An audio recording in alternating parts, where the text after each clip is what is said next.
नमस्कार दोस्तों, मैं Vijay Tiwari the book society में आपका स्वागत करता हूं। आज की इस वीडियो में हम सब्जेक्ट कोड BSKG 178 के कुछ महत्वपूर्ण प्रश्नों को आपके साथ डिस्कस करेंगे। जैसा कि आप सभी जानते हो कि सब्जेक्ट कोड BSKG 178 का जो संबंध है वो प्राचीन भारतीय राजनीति से है और इस किताब के एक एक चैप्टर को हमने लाइन टू लाइन बहुत अच्छे से समझाया है। आप BSKG 178 की प्लेलिस्ट में जाकर एक एक चैप्टर को अच्छे से पढ़ सकते हो। आज की वीडियो में हम 2025 का जो क्वेश्चन पेपर था वो पूरा सॉल्व कराएंगे आपको। सबसे पहले आपको क्वेश्चन पेपर दिखा देते हैं कि क्वेश्चन पेपर किस तरीके से आता है और फिर उसके आंसर को एक एक करके डिस्कस करेंगे। तो जब आप क्वेश्चन पेपर देखोगे तो क्वेश्चन पेपर जो है वो आपका 100 नंबर का होगा और ये जो 100 नंबर का पेपर है आपको 3 घंटे में करना होगा। ये जून 2025 का क्वेश्चन पेपर है।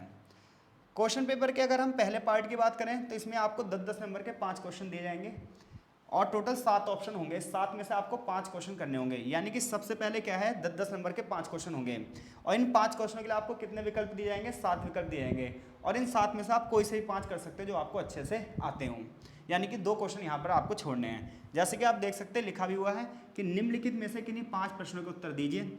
फिर यहाँ पर पहला क्वेश्चन है राजनीतिक विचारों का धर्म, अर्थ और नीति से क्या संबंध है। फिर इसी तरीके से यहाँ दूसरा क्वेश्चन है शुक्राचार्य एवं कामंदक के राजनीतिक चिंतन को स्पष्ट कीजिए। इस प्रकार से टोटल जो यहाँ पर हैं वो 7 क्वेश्चन हैं और इन 7 में से आपको टोटल कितने क्वेश्चन करने हैं? 5 करने हैं जो आपको बेहतरीन से बेहतरीन आते हों। एक क्वेश्चन यहाँ पर जो है वो 10 नंबर का होगा।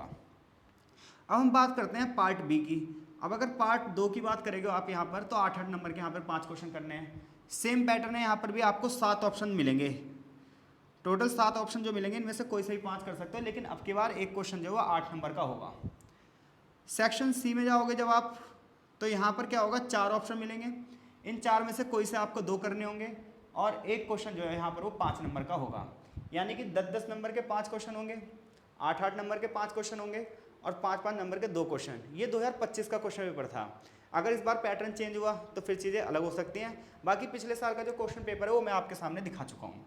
अब हम इस क्वेश्चन पेपर के जितने भी आंसर हैं उन्हें अच्छे से समझेंगे और इग्नू की खास बात यह है कि अगर आप पिछले 2 सालों के क्वेश्चन पेपर अच्छे से कर लेते हो जून और दिसंबर सेशन के, तो आपके लगभग सारे क्वेश्चन फंस जाएंगे और पेपर बहुत बढ़िया रहेगा। ठीक है, बाकी हमने हर चैप्टर आपको पढ़ाई रखा है। चलिए अब इसके आंसर की ओर चलते हैं। तो जब आप आंसर की ओर जाएंगे तो पहला क्वेश्चन है आपका राजनीतिक विचारों का धर्म, अर्थ और नीति से क्या संबंध है। राजनीतिक विचारों का धर्म, अर्थ और नीति से क्या संबंध है। पहले चैप्टर को जब आप पढ़ोगे तो पहले चैप्टर में ही ये क्वेश्चन है। पहले चैप्टर में भी पेज नंबर 8 पर आपको ये आंसर आसानी से मिल जाएगा। तीनों हेडिंग बनी हुई है, धर्म की भी हेडिंग बनी हुई है, अर्थ की भी हेडिंग बनी हुई है और नीति की भी हेडिंग बनी हुई है। तो चलिए अब आंसर को कैसे लिखना है हम ये समझने जा रहे हैं। तो देखो भाई, प्राचीन भारतीय राजनीति का जब आप अध्ययन करते हो तो जितने भी राजनीतिक विचारक थे उन सब ने राजनीति का जो संबंध है वो धर्म से ही बताया है, अर्थ से ही बताया है और नीति से ही बताया है। तो सबसे पहले हम बात करते हैं कि धर्म और राजनीति का क्या संबंध है। तो इससे पहले हम धर्म और राजनीति के संबंध की बात करें, सबसे पहले ये जान लेते हैं कि भाई धर्म का अर्थ क्या होता है। तो देखो, धर्म का अर्थ सिर्फ ये नहीं है कि पूजा पाठ ही है। धर्म का अर्थ है जो वो है कर्तव्य से। जैसे मेरा जो धर्म है वो पढ़ाना है तो मुझे अपने कर्तव्य को बिल्कुल सही ढंग से निभाना होगा। तो देखो, धर्म का अर्थ सिर्फ पूजा पाठ नहीं है।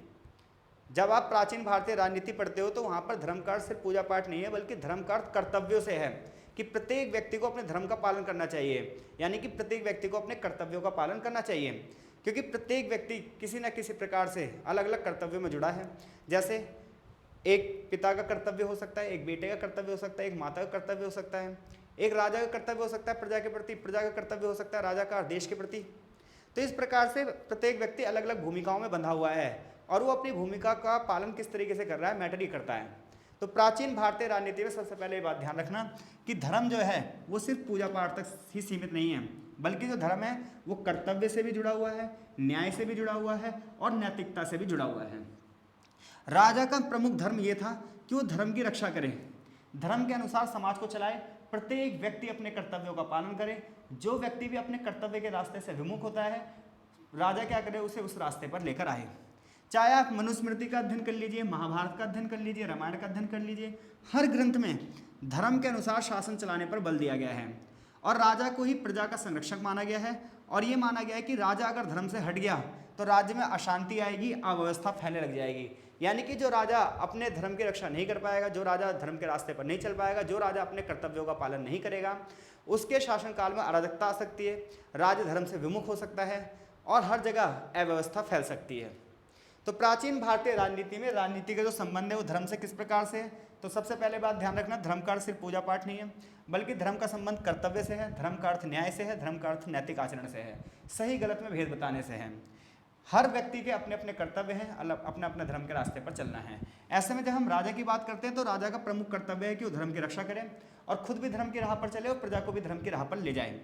चाहे आप किसी भी ग्रंथ का अध्ययन कर लीजिए, हर ग्रंथ में ये बात हुई है कि धर्म के अनुसार शासन चलना चाहिए। राजा को प्रजा का संरक्षक माना गया है और राजा से अपेक्षा की गई है राजा न्यायपूर्ण तरीके से समाज को चलाएगा, समाज में कहीं भी अव्यवस्था नहीं फैलने देगा।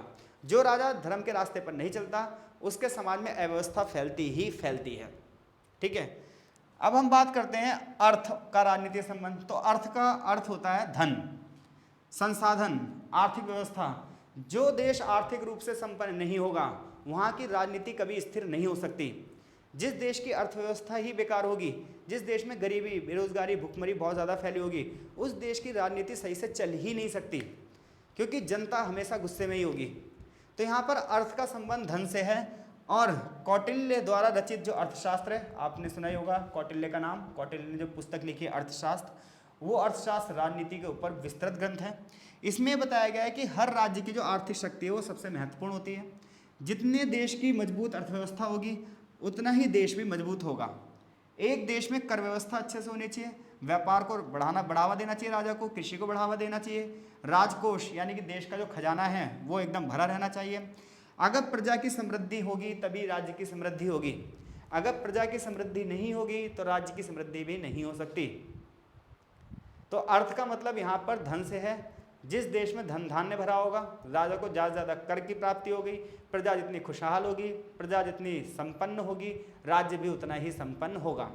इसके विपरीत अगर कोई राज्य संपन्न नहीं है, वहाँ की प्रजा दुखी है, गरीब है, तो उस राज्य की राजनीति भी स्थिर नहीं हो सकती। अगली बात यह है कि नीति और राजनीति का क्या संबंध है। तो देखो, नीति का जो अर्थ है वो है शासन किस तरीके से चलाया जाना है। डिप्लोमेसी यानी कि कूटनीति से संबंध है, व्यवहारिक बुद्धिमत्ता से है। आज भी जो नीति है वो बहुत बड़े पैमाने पर देश की पॉलिटिक्स को प्रभावित करती है। अगर आप प्राचीन भारतीय राजनीति में नीति का उपयोग करोगे तो ये राज्य की सुरक्षा के लिए जरूरी थी, राज्य के विस्तार की जरूरी थी। कौटिल्य ने साम, दाम, दंड और भेद जैसी नीतियों का वर्णन किया है ताकि शत्रुओं पर विजय प्राप्त की जा सके और राज्य को स्थिर बनाया जा सके। तो जिस देश में नीतिवान मंत्री होते हैं और अच्छी नीतियों का निर्माण करते हैं, उन नीतियों में दूरदर्शिता होती है, वो राज्य बहुत तेज गति से विस्तार करता है। जबकि इसके विपरीत जिस राज्य में नीतियों का निर्माण ढंग से नहीं होता, नीति निर्माता अच्छे नहीं होते, उस देश की जो राजनीति है वो भी अच्छे से नहीं चलती है। तो नीति निर्माण बहुत अच्छे से होना चाहिए, उसमें दूरदर्शिता होनी चाहिए, कितने लोगों को उससे फ़ायदा होगा, कहाँ नुकसान होगा, इन सब चीज़ों का भी ध्यान रखना चाहिए। तो अगर प्राचीन भारतीय राजनीति की बात करें तो धर्म से भी संबंध है, अर्थ से भी और नीति से भी, और आज भी है। अगले क्वेश्चन की ओर बढ़ते हैं। अगला क्वेश्चन है, शुक्राचार्य और कामंदक के राजनीतिक चिंतन को स्पष्ट कीजिए। तो शुक्राचार्य और कामंदक ने क्या राजनीतिक चिंतन दिया था, यहाँ पर आपसे क्वेश्चन पूछ रहा है। देखो 10 नंबर के क्वेश्चन में 300 वर्ड से ज़्यादा आप नहीं लिख पाएंगे। इससे ज़्यादा अगर आप सोचें लिखने की, पहली बात तो इग्नू में एक ही शीट मिलती है, उसके अलावा दूसरी शीट वो देंगे नहीं आपको, तो आपको उसी हिसाब से वो चीज़ें लिखनी है। ये नहीं कि एक क्वेश्चन आता है तो आपने उसमें 5-6 पेज भर दिए। वर्ड लिमिट के हिसाब से करना, नंबर अच्छे मिलेंगे। अगर आपने हेडिंग वगैरह बना के लिखा है, अच्छे से आंसर लिखा है, तो नंबर अच्छे ही मिलते हैं। और ये जो कोड है आपका BSKG 178, ये ऐसा कोड है जिसमें आप अच्छे से नंबर खींच सकते हो अगर आपने सही से हेडिंग वेडिंग बना के लिख दी है तो। ठीक है, तो देखो, तो जब हम शुक्राचार्य की बात करें तो शुक्राचार्य का नाम आपने सुना ही होगा। इन्हें दैत्यों का गुरु माना जाता है, असुरों का गुरु माना जाता है। और शुक्राचार्य की जो बुक है वो है शुक्र नीति, यानी कि शुक्राचार्य का अगर आप राजनीतिक चिंतन जानना चाहते हो तो आपको शुक्र नीति का अध्ययन करना पड़ेगा। किसका अध्ययन करना पड़ेगा? शुक्र नीति का। तो शुक्राचार्य का राजनीतिक चिंतन शुक्र नीति में मिलता है। इन्होंने कहा कि राजा ही प्रजा का कल्याण कर सकता है। इनका यह मानना था कि राजा का मुख्य कर्तव्य है न्याय स्थापित करना, प्रजा की रक्षा करना और राज्य में शांति बनाए रखना। यानी कि जब आप शुक्र नीति का अध्ययन करोगे तो शुक्र नीति में राजा का कर्तव्य ये बताया गया है कि राजा को प्रजा का कल्याण करना चाहिए, राजा को न्याय स्थापित करना चाहिए, राजा को राज्य में शांति बनाए रखनी चाहिए। शुक्राचार्य ने कहा एक आदर्श राजा वही है जो बुद्धिमान हो, धर्मनिष्ठ हो यानी कि धर्म के राह पर चलता हो, साहसी हो और दयालु हो। उन्होंने कहा कि शासन को चलाने के लिए योग्य मंत्रियों की भी आवश्यकता है। बिना मंत्रियों के कोई भी देश अपना शासन चला ही नहीं सकता। बिना मंत्रियों के राजा राजा ही नहीं बन सकता, क्योंकि राजा को सलाह देने के लिए बुद्धिमान मंत्रियों का समूह होना ही चाहिए। इसके अलावा इन्होंने कहा है कि कर व्यवस्था भी होनी चाहिए, जिसमें ज़्यादा कर नहीं लगाना चाहिए, यानी कि जनता को कर के बोझ के नीचे दबा दोगे। अगर आप ज़्यादा से ज़्यादा टैक्स लेते रहोगे तो जनता खुद अपना जीवन यापन कैसे करेगी। इसके अलावा शुक्र नीति में आपको सेना के बारे में भी पता चलेगा, गुप्तचर व्यवस्था के बारे में पता चलेगा और दंड नीति के बारे में भी पता चलेगा।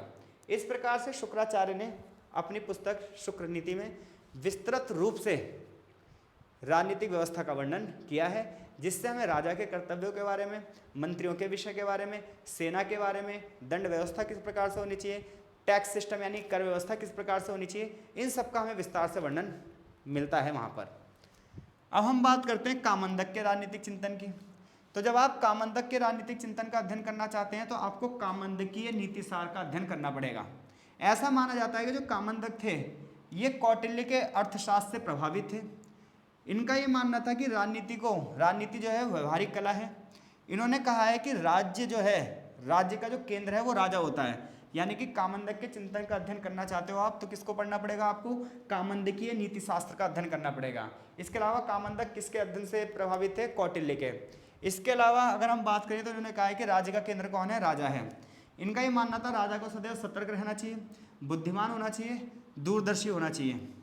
इन्होंने मित्र नीति, शत्रु नीति और युद्ध नीति का विस्तार से वर्णन किया है। साम दाम दंड और भेद की नीतियों को भी इन्होंने राज्य के लिए जरूरी बताया है। उनके अनुसार बिना अच्छी पॉलिसी के कभी भी देश की सुरक्षा संभव ही नहीं है। तो ये जो प्राचीन राजनीतिक विचारक हैं, इनके जो विचार दिए हैं इन लोगों ने, ये आज भी बहुत ज़्यादा जरूरी हो जाते हैं आज के समाज को चलाने के लिए और आज के देश की सुरक्षा के लिए। ये नहीं कि उसी समय जरूरी थे, आज भी जरूरी हैं। निष्कर्ष ये निकलता है कि शुक्राचार्य ने राजनीति में नैतिकता की बात करी है, न्याय की बात करी है, लोक कल्याण की बात करी है, जबकि कामंदक ने कूटनीति की बात करी है और व्यवहारिक राजनीति पर बल दिया है। क्वेश्चन नंबर 3 की ओर बढ़ते हैं। क्वेश्चन नंबर 3 हमसे क्वेश्चन ये पूछ रहा है कि प्राचीन भारतीय राजतंत्र के स्वरूप को स्पष्ट करो, यानी कि प्राचीन भारत में राजतंत्र किस प्रकार का था, और ये बताओ भाई राजधर्म और मत्स्य न्याय क्या था। यानी कि प्राचीन भारतीय राजतंत्र का स्वरूप बताओ, यानी कि प्राचीन भारतीय राजतंत्र का स्वरूप कैसा था। इसके अलावा आप मत्स्य न्याय से क्या समझते हैं और न्यायपूर्ण समाज से क्या समझते हैं, इस क्वेश्चन में हमसे ये चीज़ पूछी गई है। तो देखो, आप सभी को पता है प्राचीन भारत में राजतंत्र व्यवस्था थी। भारत नहीं बल्कि विश्व के लगभग हर देश में क्या थी, राजतंत्र व्यवस्था थी, जिसमें राजा का शासन होता था। सारी जो पावर है राजा के पास होती थी, राजा ही सारे डिसीजन लेता था, राजा के डिसीजन सबको मानने पड़ते थे। राज्य ही धर्म का रक्षक था, राज्य ही राज्य का रक्षक था। तो प्राचीन भारत की बात करो चाहे किसी विश्व के किसी भी देश की बात करो, राजतंत्र ही थी शासन की प्रमुख व्यवस्था, ठीक है। और राजतंत्र में सारी शक्ति किसके पास थी, राजा के पास थी, ठीक है। अब प्राचीन भारतीय राजतंत्र में राजा को प्रजा का पालक माना गया है। राजा मंत्रियों की सहायता से शासन चलाएगा, प्रशासन अच्छे से रखेगा, सैनिक व्यवस्था होगी, क्योंकि मजबूत सेना के बिना मजबूत देश की कल्पना हम कर ही नहीं सकते हैं। इसके अलावा एक अच्छी न्याय व्यवस्था होनी चाहिए ताकि समाज में सभी को न्याय मिल सके, और एक अच्छा टैक्स सिस्टम होना चाहिए जिसमें ज़्यादा करों का बोझ नहीं होना चाहिए। और ये सारी चीज़ें कौन सेट करेगा, ये सारी चीज़ें सेट करेगा राजा। राजा शक्तिशाली होगा लेकिन फिर भी उसे धर्म का पालन करना ही होगा ताकि समाज को और देश को अच्छे से चलाया जा सके। जो राजा धर्म के अनुरूप शासन नहीं करता था, प्रजा उसका कई बार विरोध भी कर देती थी। ऐसे कई सारे उदाहरण इतिहास में भरे पड़े हैं। अब हम बात करते हैं राजधर्म की। तो देखो, राजधर्म का अर्थ है राजा का कर्तव्य क्या होता है। चाहे आप प्राचीन ग्रंथों में मनुस्मृति का अध्ययन कीजिए, महाभारत का अध्ययन कीजिए, अर्थशास्त्र का अध्ययन कीजिए, हर पुस्तक में राजधर्म का विस्तार से वर्णन किया गया है। और राजधर्म का मतलब यही है राजा का धर्म, जिसमें राजा कैसा होना चाहिए भाई, न्यायप्रिय होना चाहिए, धर्मनिष्ठ यानी कि धर्म के आधार पर शासन करने वाला होना चाहिए, दयालु होना चाहिए, प्रजा के कल्याण वाला होना चाहिए, गरीबों की सहायता करने वाला होना चाहिए, अपराधियों को दंड देता हो और अच्छा काम करने वालों को पुरस्कार देता हो। राजा का सुख जब ही है जब प्रजा सुखी है। अगर प्रजा दुखी है तो राजा भी दुखी है। तो जितना ज़्यादा प्रजा का कल्याण होगा ये माना जाएगा कि राजा का भी उतना ज़्यादा कल्याण होगा। ये राजधर्म में है। यदि राजा अपने राजधर्म का पालन नहीं करता तो राज्य में अराजकता फैल सकती है, असंतोष फैल सकता है, विद्रोह हो सकते हैं। तो अगर हम राजधर्म की बात करें तो राजा का धर्म, राजा के प्रजा के प्रति क्या व्यवहार होना चाहिए, इसका अध्ययन हम राजधर्म में करते हैं। अगर राजा अपने धर्म के अनुसार शासन नहीं चलाएगा, अपने कर्तव्यों का पालन नहीं करेगा, तरीके से शासन नहीं करेगा, तो असंतोष फैल सकता है, अराजकता फैल सकती है। तो ये तो बात होगी राजधर्म की। अब मैं बात कर रहा हूँ मत्स्य न्याय की। तो देखो, मत्स्य का मतलब होता है मछली। जिस तरीके से तालाब में बड़ी मछलियाँ छोटी मछलियों को खा जाती हैं, उस तरीके से समाज भी ना बड़ा दुराचारी है। इस समाज में बड़े लोग, ताकतवर लोग गरीबों को जीने नहीं देते और वे उनका शोषण कर लेते हैं। तो ऐसी व्यवस्था में एक शासन कला ऐसी होनी चाहिए, एक ऐसा राजा होना चाहिए जो इन छोटे छोटे लोगों को बचाए। यानी कि मत्स्य न्याय का मतलब यह है कि कोई शासन व्यवस्था नहीं है, समाज में हर एक बड़ा व्यक्ति अपने से छोटे व्यक्ति का शोषण कर रहा है, जिस प्रकार से तालाब में बड़ी मछली छोटी मछली को खा जाती है। ऐसे में समाज में व्यवस्था बनाए रखने के लिए राजा की आवश्यकता होती है, शासन की आवश्यकता होती है। तो देखो, मत्स्य न्याय का अर्थ है बड़ी मछली द्वारा छोटी मछली को खा जाना। ये सिद्धांत ये बताता है कि जब राज्य में शासन नहीं होता, यानी कोई राजा नहीं होता, कानून नहीं होता, तो शक्तिशाली लोग कमजोर लोगों का शोषण करने लग जाते हैं। और इसी चिंतन को भारतीय राजनीतिक चिंतन में मत्स्य न्याय के नाम से जाना गया है, जहां इसे अराजकता का प्रतीक माना गया। अराजकता का मतलब ये है कि कोई भी शासन नहीं है, कोई भी कानून नहीं है, जिसका जो मन आए वो कर दे। इस स्थिति से बचने के लिए राजा की आवश्यकता बताई गई है, यानी कि राजा नहीं होगा तो फिर समाज में बड़ी जो मुर्गी है वो छोटी मुर्गी का अधिकार छीन लेगी, और ऐसे में बड़े बड़े जो लोग हैं वो छोटे छोटे लोगों का जब अधिकार छीन लेंगे तो समाज अव्यवस्था का शिकार हो जाएगा और लोगों के अधिकार उनसे छीन ले जाएंगे, मानवता कहीं आपको दिखाई नहीं देगी। ऐसे में मानवता बनी रहे, इसीलिए समाज में राजनीति की आवश्यकता है, शासन की आवश्यकता है, लेकिन शासक भी इस तरीके का होना चाहिए जो सभी की मदद करे। शासक ऐसा ना हो कि वो कुछ ही लोगों की मदद करे। इस प्रकार प्राचीन भारतीय राजतंत्र में धर्म, न्याय और लोक कल्याण पर जोर दिया गया है। तो मैं आशा करता हूं कि अब तक के जो तीनों क्वेश्चन हमने पढ़े हैं, इन तीनों क्वेश्चनों का आंसर आप बहुत अच्छे से कर देंगे। अब हम क्वेश्चन नंबर 4 की ओर बढ़ रहे हैं। क्वेश्चन नंबर जो 4 है हमारा, वो है राजा के गुणों का वर्णन करो और उसके देवीय उत्पत्ति सिद्धांत का वर्णन कीजिए। तो राजा के गुण हमने अभी तक तीनों क्वेश्चनों में थोड़े थोड़े चर्चा कर ली है।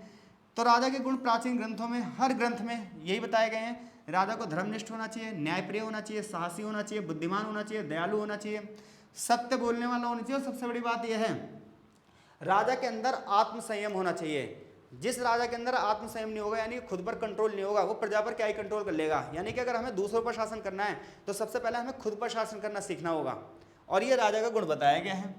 कठिन परिस्थितियों में राजा को धैर्यवान होना चाहिए। राजा का मुख्य कर्तव्य हो कि प्रजा की रक्षा करे, न्याय प्रदान करे, प्रजा के सुख दुख का ख्याल रखे। कौटिल्य के अनुसार राजा को परिश्रमी होना चाहिए, हमेशा सतर्क रहना चाहिए, उसकी नीतियां दूरदर्शी होनी चाहिए, योग्य मंत्रियों से सहायता लेनी चाहिए और लोक कल्याण के कार्य करने चाहिए। अब ये तो बात होगी राजा के कर्तव्य की। अगली बात क्वेश्चन में ये पूछी है कि उसके देवी उत्पत्ति सिद्धांत का वर्णन कीजिए। तो देखो, प्राचीन भारतीय राजनीतिक चिंतन को जब आप पढ़ोगे तो राजा की उत्पत्ति को देवी उत्पत्ति माना गया है। ये माना गया है कि जब प्राचीन समाज में जब राजनीति नहीं थी तो सभी लोग क्या थे, एक साथ रहते थे। शुरुआत में समाज अच्छा था, हर एक व्यक्ति दूसरा का कल्याण सोचता था, कोई किसी को हानि नहीं पहुंचाता। लेकिन धीरे धीरे समाज में संपत्ति आई और ऐसे में कुछ लोग लालची हो गए, स्वार्थी हो गए, कपटी हो गए, दूसरों के अधिकार छीनने लगे, अपने से कमजोर को सताने लगे, समाज में अव्यवस्था फैल गई, अराजकता फैल गई। ऐसे में ये माना जाता है कि लोग ब्रह्मा जी के पास गए और ब्रह्मा जी ने अपने मानस पुत्र मनु का जन्म दिया और इस प्रकार से मनु पहले राजा हुए और इनके अंदर सभी देवताओं के गुण थे।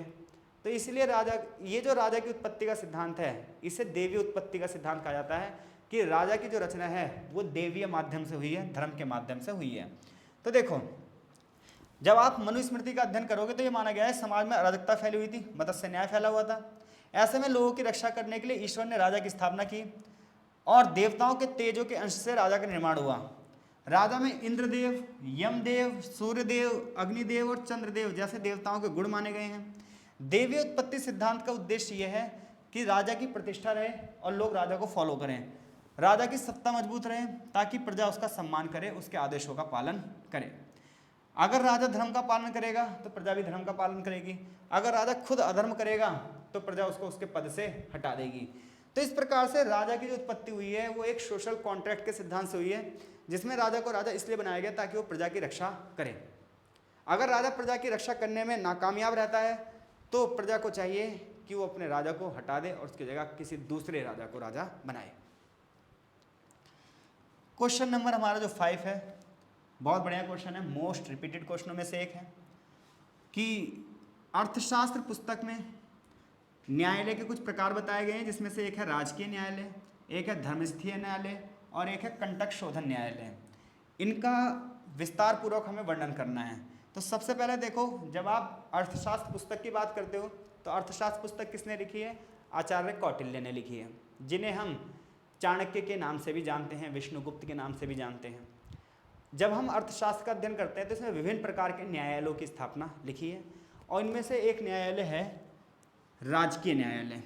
तो जब आप राजकीय न्यायालय की बात करते हो तो राजकीय न्यायालय राज्य का सबसे बड़ा न्यायालय माना जाता है। जैसे आज के टाइम पे सुप्रीम कोर्ट है, इसका संचालन स्वयं राजा करेगा, यानी कि राजकीय न्यायालय कौन चलाएगा? राजा। यहाँ पर निर्णय कौन देगा? राजा देगा। राजा को न्याय का अंतिम सोर्स माना गया है। यदि किसी मामले का समाधान निचली अदालतों से नहीं हो पाया तो फिर राजकीय न्यायालय में वो निर्णय आएगा और राजा खुद उस फैसले की सुनवाई करेगा और आफ्टर डेट फैसला भी देगा। तो राजकीय न्यायालय कौन से न्यायालय हैं? जो सीधे सीधे राजा के नियंत्रण में रहेंगे। यहाँ पर निर्णय कौन देगा? राजा देगा। जो भी निम्न अदालतों से मामले आएंगे वो यहाँ पर राजा सुनवाई करेगा। इसका उद्देश्य ये था कि समाज में न्याय व्यवस्था सुचारू रूप से चल सके। तो राजकीय न्यायालय की मुख्य विशेषता ये थी कि इसका न्यायाधीश कौन था? राजा था। न्याय करते समय राजा धर्म को फॉलो करता था, नीति को फॉलो करता था और जनता के कल्याण को ध्यान में रखता था। इसके अलावा राजा एकदम से डिसीजन नहीं लेता था, वो मंत्रियों से भी सलाह लेता था, पुरोहितों से भी सलाह लेता था और विद्वानों की सहायता से निर्णय लेता था। इसके अलावा इस न्यायालय की खास बात यह थी कि इसके बाद आप कहीं और नहीं जा सकते, यानी कि अपील का लास्ट सेंटर यही है। राजद्रोह किसी ने किया है, कोई प्रशासनिक विवाद हुआ है, कोई गंभीर अपराध है, तो उसकी सुनवाई यहाँ पर होती थी। ठीक है। उद्देश्य क्या था इसका? वही न्याय प्रदान करना, राज्य में शांति और कानून व्यवस्था बनाए रखना और राजा की छवि को इस प्रकार से दिखाना कि राजा न्यायप्रिय है, राजा को न्याय पसंद है, अन्याय नहीं पसंद है। अब हम बात करते हैं धर्मस्थीय न्यायालय की। धर्मस्थीय न्यायालय नागरिक विवाद और सामाजिक विवादों का निपटारा करते थे। आजकल जैसे दीवानी मुकदमे होते हैं ना, जमीन जायदाद से रिलेटेड, ऐसे जो मसले थे वो धर्मस्थीय न्यायालय में सॉल्व किए जाते थे। इसका कार्य क्षेत्र था, जैसे विवाह संबंधी विवाद है, उत्तराधिकारी संपत्ति कोई विवाद है, ऋण और लेन देन के मामले हैं, कोई व्यापारिक विवाद हो गया है या कोई पारिवारिक विवाद हो गया है, तो ये सारे कहाँ पर सॉल्व किए जाएंगे? धर्मस्थीय न्यायालय में। ये न्यायालय कैसे बनेगा? यहाँ पर जो जज होंगे उन्हें धर्मस्थ कहा जाएगा। जहाँ पर जज होंगे उन्हें क्या कहा जाएगा? धर्मस्थ कहा जाएगा। ज़्यादातर जो यहाँ पर जज होंगे उसमें विद्वान ब्राह्मण होंगे या फिर जिन्हें न्याय का ज्ञान होगा वो होंगे। विशेषताएं क्या हैं? विशेषता यह है कि निष्पक्ष रूप से न्याय हो सके, न्याय लॉजिकल हो सके, लिखित प्रमाण हो, गवाह हो, शपथ का उपयोग किया जाता था धर्मस्थीय न्यायालयों में। अगला जो न्यायालय है वह है कंटक शोधन न्यायालय। कंटक का मतलब होता है समाज के लिए हानिकारक तत्व, जैसे चोर, भ्रष्ट अधिकारी, षड्यंत्रकारी, और शोधन का मतलब होता है इनका दमन करना। यानी कि कंटक शोधन न्यायालय इसलिए बना था जो समाज के लिए हानिकारक तत्व है, जैसे चोर, चकार, भ्रष्ट अधिकारी, जो लोग षड्यंत्र रचते हैं समाज के लिए, इन सबका दमन कर दिया जाए, इन सबको खत्म कर दिया जाए। और इस न्यायालय का प्रमुख उद्देश्य था अपराधों की रोकथाम करना। कार्य क्षेत्र चोरी से संबंधित मामले आते थे, डकैती से संबंधित मामले आते थे, हत्या से संबंधित मामले आते थे। किसी ने भ्रष्टाचार या रिश्वत लेते हुए पकड़ा गया अधिकारी तो वो मामले यहीं आते थे कंटक शोधन न्यायालय में। जालसाजी और धोखाधड़ी, गुप्त षड्यंत्र, राज विरोधी गतिविधियां सब यहाँ पर आती थी। यहाँ पर गुप्तचर व्यवस्था का उपयोग किया जाता था, अपराधियों को कठोर दंड दिया जाता था, राज्य की सुरक्षा इनका उद्देश्य था और अपराधियों को खत्म करना इनका उद्देश्य था। तो निष्कर्ष ये निकलता है कि कौटिल्य की न्याय व्यवस्था बहुत ज़्यादा संगठित थी, व्यवहारिक थी और प्रभावशाली थी। राजकीय न्यायालय सबसे सर्वोच्च था, धर्मस्थीय न्यायालय सामाजिक मामलों का समाधान करता था और कंटक शोधन जो न्यायालय था वो अपराधों पर नियंत्रण रखता था। मैं आशा करता हूँ इन पांचों क्वेश्चनों में से अगर कोई भी क्वेश्चन आपके पेपर में आता है तो आप बहुत अच्छे तरीके से लिख दोगे और आपको बहुत बढ़िया तरीके से सारी चीज़ें समझ में आ भी रही होंगी। इसके अलावा देखो एग्जाम टाइम है, बहुत सारे क्वेश्चन आपके साथ डिस्कस करने हैं, तो चीज़ें कई बार ना बहुत जल्दी भी हो जाती हैं, तो इसके लिए मैं क्षमा प्रार्थी हूँ। लेकिन अगर आपको और डिटेल में पढ़ना है तो आप चैप्टरों की जो वीडियो मैंने अपलोड कर रखी है वो और अच्छे से पढ़ सकते हो, तो वहाँ पर लाइन टू लाइन बहुत अच्छे से डिस्क्राइब किया गया है। आगे देखो क्वेश्चन नंबर 6, मनुस्मृति के अनुसार दंड की उत्पत्ति और महत्व का वर्णन कीजिए। आज की वीडियो में हम ये लास्ट क्वेश्चन रखेंगे, इसके बाद की जो बात है वो हम इसके नेक्स्ट पार्ट में करेंगे। तो क्वेश्चन है मनुस्मृति के अनुसार दंड की उत्पत्ति और इसका महत्व बताइए। तो मनुस्मृति भारतीय धर्मशास्त्रों में सबसे महत्वपूर्ण ग्रंथ है, या फिर हम ये कह सकते हैं कि प्राचीन भारतीय समाज का ये संविधान था, जिनमें समाज के सारे नियम, धर्म के नियम, राजनीति के नियम, सारी चीज़ें लिखी हुई थी। तो इसमें समाज, धर्म, राजनीति, न्याय व्यवस्था का विस्तार से वर्णन किया गया है। जिस प्रकार से आज देश संविधान से चल रहा है उस प्रकार से प्राचीन भारतीय समाज में जो संविधान था वो मनुस्मृति था। मनुस्मृति में दंड की उत्पत्ति, तो मनुस्मृति के अनुसार दंड की उत्पत्ति जो है ईश्वर द्वारा समाज की रक्षा के लिए हुई है। मनु कहते हैं जब संसार में अधर्म फैलता है, अन्याय फैलता है, अव्यवस्था फैलती है, प्रजा सुरक्षित नहीं रहती, तो ऐसे में प्रजा की सुरक्षा के लिए, धर्म की स्थापना के लिए ब्रह्मा जी ने दंड की रचना करी। दंड को दिव्य शक्ति का स्वरूप माना गया है, क्योंकि कई बार क्या होता है, कुछ लोग समाज में ऐसे होते हैं उन्हें बिना सजा के आप सुधार ही नहीं सकते। ऐसे में उनको डराने के लिए दंड की रचना की गई है। और ये बात आज भी सत्य है, कल भी सत्य थी और कल भी सत्य रहेगी, क्योंकि समाज में हर एक व्यक्ति स्वतंत्रता का भोग नहीं कर पाता, वो दूसरों के लिए कई बार खतरा बन जाता है, और इसी के लिए दंड नीति की रचना की गई है। दंड ही लोगों को धर्म के मार्ग पर चलने के लिए प्रेरित कर सकता है। दंड के डर से लोग अपराध करने से बचेंगे। राजा को दंड का धारक माना जाएगा, यानी कि दंड का प्रयोग कौन करेगा, राजा करेगा। दंड के बिना समाज में शांति स्थापित ही नहीं हो सकती। मनुस्मृति में कहा गया है दंड स्वयं जागरण रहता है जब लोग सो जाते हैं। इसका अर्थ यह है कि दंड व्यवस्था सदैव समाज की रक्षा करती है। महत्व क्या है, महत्व इसका यह है कि समाज में व्यवस्था बनी रहती है। अपराधी लोग दंड मिलने के डर से अपराध कम करते हैं, ठीक है, क्योंकि कुछ लोग तो ऐसे होते हैं जिन्हें डर लगता ही नहीं है बिल्कुल भी, वो समाज के लिए बड़े खतरा हैं। इसके अलावा दंड की व्यवस्था इसलिए भी की गई है कि धर्म की रक्षा की जा सके, मत्स्य न्याय को खत्म किया जा सके, राज्य स्थिर रहे, राज्य में कोई विरोध ना हो, राज्य में कोई दंगे फसाद ना हो, लड़ाई झगड़े ना हो, अपराध जैसे चोरी, हिंसा, भ्रष्टाचार ये सब क्या रहें, खत्म हो जाएं। दंड का उद्देश्य सिर्फ दंड देना नहीं है बल्कि न्याय की स्थापना करना भी है, यानी कि आप हर किसी को पकड़कर अगर सजा दे दोगे तो लोग फिर दंड का पालन क्यों ही करेंगे। तो रियल में जिस व्यक्ति ने अपराध किया है, जो व्यक्ति अपराधी है, जो व्यक्ति समाज के खिलाफ है, कायदे में सिर्फ उसे ही सजा मिलनी चाहिए। न्याय में देर भी नहीं होनी चाहिए और अंधेर भी नहीं होनी चाहिए। आगे देखो, मनुस्मृति में दंड को कठोर लेकिन न्याय संगत बताया गया है। ये इस चीज़ पर निर्भर करता है कि अपराध की प्रकृति क्या है। अगर अपराध की प्रकृति निम्न प्रकार की है तो सजा भी उसी प्रकार से होनी चाहिए। निष्कर्ष से निकलता है कि मनुस्मृति में दंड को समाज और राज्य की आधारशिला माना गया है। मनु के अनुसार दंड केवल दमन का साधन नहीं है बल्कि धर्म की स्थापना, न्याय की स्थापना और समाज की व्यवस्था को चलाने का भी माध्यम है। तो मैं आशा करता हूँ इनमें से कोई भी क्वेश्चन आया तो आप डेफिनेटली इन सभी प्रश्नों का उत्तर अच्छे से कर देंगे। टोटल 7 ऑप्शन होंगे, 7 में से 5 क्वेश्चन आपको करने हैं। इसके बाद के जो क्वेश्चन है हम वो पार्ट 2 में डिस्कस करेंगे आपके साथ। अगर आपको चीज़ें समझ में आई हैं तो कमेंट बॉक्स में अपनी प्रतिक्रिया जरूर देना। आपका बहुत बहुत धन्यवाद।